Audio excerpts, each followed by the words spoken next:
ಅಲ್ಲ ಈಗ ಅವರು ಕ್ಷಮೆ ಕೇಳ್ತೀನಿ ರಾಜ್ಯದ್ದು ಈ ಘಟನೆ ಬಗ್ಗೆ ಅಂತ ಅವ್ರ ಕುಟುಂಬಸ್ಥರು ಹೇಳ್ತಾರಲ್ಲ, ಅದ್ರ ಬಗ್ಗೆ ಫಯಾಜ್ ತಾಯಿ ಮುಮ್ತಾಜ್ ಅವ್ರು ಹೇಳ್ತಾರೆ. ಈಗ ಹೇಳ್ತಾರೆ ತಂದೆ ತಾಯಿ. ಆಯಿತು, ಕ್ಷಮೆ ಕೇಳ್ತಾರೆ, ಕೇಳಬೇಕು, ಕೇಳ್ಯಾರ. ನನಗೂ ಕೂಡ ಕ್ಷಮೆ ಕೇಳೋದ್ರಿಂದ ನಾ ಅವ್ರಿಗೆ ಏನು ಹೇಳ್ಬೇಕಂತ ನನಗೂ ಕೂಡ ತಿಳಿವಲ್ತು. ಯಾಕಂದ್ರೆ ಮಗಳು ನಾನು ಕಳ್ಕೊಂಡೀನಿ, ಅವರು ಗಂಡು ಮಗ, ಅವ್ರ ಮಗ ತಪ್ಪು ಮಾಡ್ಯಾನ. ಬರೀ ಕ್ಷಮೆ ಕೇಳೋದ್ರಿಂದ ನನ್ನ ಮಗಳಿಗೆ ಆತ್ಮಕ್ಕೆ ಶಾಂತಿ ಸಿಗಂಗಿಲ್ಲ.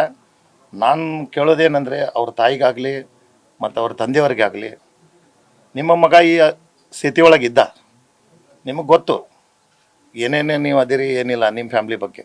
ನಾನು ನಿಮ್ಮ ಫ್ಯಾಮ್ಲಿ ಬಗ್ಗೆ ಮಾತಾಡೋಕ್ಕೆ ಹೋಗಿಲ್ಲ. ಬಟ್ ನಿಮ್ಮ ಮಗ ಇಷ್ಟು ವಿಕೃತ ಮನೋಭಾವನ ಇದ್ನಲ್ಲ, ನೀವು ಯಾಕೆ ನಮಗಾದರೂ ಸಂಪರ್ಕ ಮಾಡಿ ಅಥವಾ ಅವನ ಮನಸ್ಸಿನಾಗ ಅದು ಐತಿ ಅಂತೇಳಿ ಹೇಳಿದರೆ ನಾವು ಜಾಗೃತ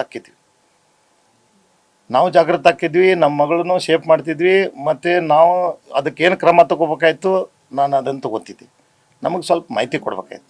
ಈಗ ನನ್ನ ಮಗಳನ್ನ ನಿಮ್ಮ ಮಗ ಮರ್ಡರ್ ಮಾಡಿ ಈಗ ನಾನು ರಾಜ್ಯಕ್ಕೆ ಜನಕ್ಕೆ ಕ್ಷಮೆ ಕೇಳ್ತೀನಿ ಅಂತಂದರೆ ಇದು ಈಗ ಎಷ್ಟು ಸಮಂಜಸ ಈ ಸಮಯದಲ್ಲಿ?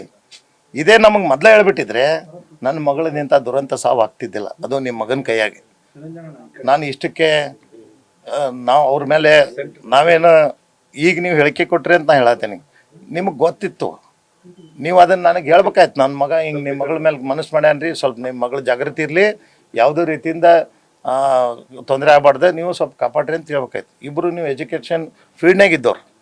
ನಿಮ್ಮ ಮಗ ದಾರಿ ತಪ್ಪೇನಂದರೆ ನಮ್ಮ ಹುಡುಗಿ ಮೇಲೆ ಮನಸ್ಸು ಮಾಡಿ ಈ ರೀತಿ ಟ್ರೈನಿಂಗ್ ತೊಗೊಂಡು ಈ ರೀತಿ ವಿಕೃತ ಭಾವನೆ ಇಟ್ಕೊಂಡು ಅವ್ನು ಅಡ್ಡಾಡತ್ತಾನಂದ್ರೆ ನಮ್ಮ ಜಾಗೃತಿ ಮಾಡಿದರೆ ನಮ್ಮ ಕುಟುಂಬದಾಗ ನಾವು ಮಾತಾಡ್ಕೊಂಡು ಆಕೆನ ಜಾಗೃತಿ ಮಾಡ್ತಿದ್ವಿ, ಆಕೆಗೆ ಸೇಫ್ಟಿ ಮಾಡ್ಕೋತಿದ್ವಿ, ನಾವು ಏನು ಮುಂದಿನ ಕ್ರಮ ತಗೋತಿದ್ವಿ. ಅದು ಹೇಳಿಲ್ಲ ನೀವು. ಈಗ ನಿಮ್ಮ ಮಗ ಮರ್ಡರ್ ಮಾಡಿದಾನಲ್ಲ, ಮಾಡಿದಾಗ ಈಗ ನೀವು ಕ್ಷಮೆ ಕೇಳ್ತೇನೆ ಅನ್ನೋದು ಎಷ್ಟು ಸಮಂಜಸ? ನಮಗೂ ಸರಿ ಅನ್ಸಂಗಿಲ್ಲ ಈ ಟೈಮ್ನಾಗ ಹೇಳೋದು. ಅದಕ್ಕೆ ನಾ ಅವ್ರಿಗೇನು ಹೇಳ್ತೇನೆ ಅಂದರೆ, ನೀವೇ ಜಾಮೀನು ಕೊಟ್ಟು ತೊಗೊಂಡು ಬಂದು ಅವನು ಆ ರೀತಿ ಬರ್ಬರವಾಗಿ ನೀವ್ರ ಹತ್ಯೆ ಮಾಡ್ರಿ, ಇಲ್ಲ ಉರ್ಲಾರ ಹಾಕ್ರಿ ಅಂದಾಗ ಮಾತ್ರ ಆ ಆತ್ಮಕ್ಕೆ ಶಾಂತಿ ಕೊಟ್ಟಂಗೆ ಆಕೈತಿ. ಇಡೀ ರಾಜ್ಯಕ್ಕೆ ಕ್ಷಮೆ ಕೇಳೋದಲ್ಲ, ಆ ರೀತಿ ಕ್ಷಮೆ ಕೇಳ್ರಿ ಅಂತ ಡಿಮಾಂಡ್ ಇರ್ತೇನೆ. ನ್ಯೂಸ್ ಫಸ್ಟ್, ನಿರ್ಭೀತಿಯಿಂದ ನಿಮ್ಮ ಪರವಾಗಿ.